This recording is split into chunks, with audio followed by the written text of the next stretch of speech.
investigate the Columbia crash, the space shuttle.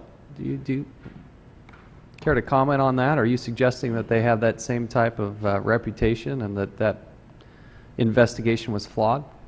I don't know anything about that, so I can't answer that question. I can only say that that in the automobile area, where I do know something about them. I mean, you just kind of tore a company and their reputation apart, and yet you're willing to give them the deference on the space shuttle? I'll take your criticism and limit my comments to automobiles. Yeah.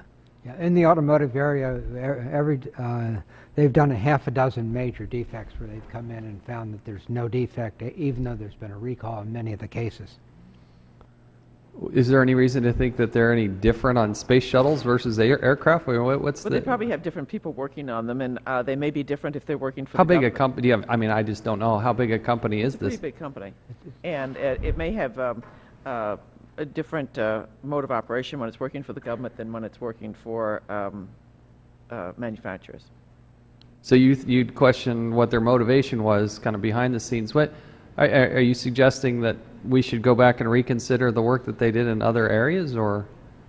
Well, I don't know that you want to do that, but I mean, that's a pretty serious allegation. It's a pretty big disaster in the history of our country. So, I have no idea, as I said to you, about the space program. I have no idea at all. And so going back to what you do know, is that from your own firsthand experience? And well, that's from my reading and understanding and talking to lots of different people and knowing a lot about what the agency's done and what they've said about these defects and looking at cases. Would you be willing to share with the committee the people that you have garnered this information from so that we can further investigate why we would be so critical, why we should question their integrity? You probably don't know, but I just retired as the head of Public Citizen, and I sent 450 boxes to George Washington University of every file that I ever had on auto safety to start a new library there. So, and they're piled up in some room out near Dallas Airport. So I don't know that I could supply you with much of anything. Maybe Clarence, however, who is still working in his job and has files. You bring a wealth of information and perspective that many of us don't have. Well, we're brand new to this, so. Well, maybe we could do it together, and Clarence could pull from his files. I have nothing. Yeah, I would be glad to submit for the record a book by a retired professor from Yale, Leon Robertson,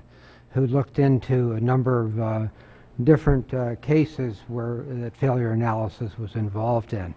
And I think that's much broader than just the automotive area.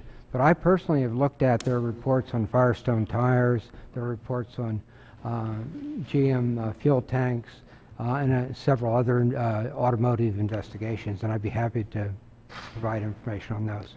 I think this committee would appreciate your helpful input. I mean, you're two very credible witnesses giving us a perspective and calling into question the very core of the integrity of people who we've relied upon for some of the biggest disasters in our country. So to the extent that you can further help the committee with your insight and perspective, at least guiding us and giving us direction or documents that you may be aware of, you know, when you have a company that is borders has questionable conduct and integrity, I don't know that you necessarily draw that well. They're really good on space shuttles, and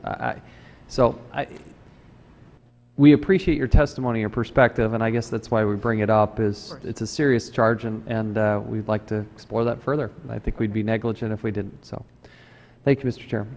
Thank you very much.